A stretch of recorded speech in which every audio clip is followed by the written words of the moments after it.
जे करंजले गांजले त्यास म्हणी जो आपले तोच साधू ओळखावा देव तेथेच जाणं. या एका अभंगामधून संत तुकाराम महाराजांनी आपल्याला संपूर्ण मानवतेचा अर्थ सांगितलेला आहे. संत तुकाराम महाराज म्हणतात की जो दुसऱ्याचे दुःख बघून दुःखी होतो, दुसऱ्याच्या दुःखाला आपुलकीने कवटाळतो तोच खरा साधू आहे.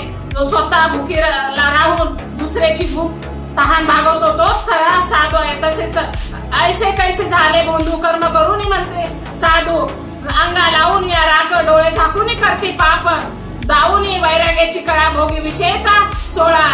तुका म्हणे जळत ऐसी सांगती. म्हणजे संत तुकाराम महाराज आपल्याला सांगू इच्छितात की समाजामध्ये अनेक ढोगी साधू संत आहेत.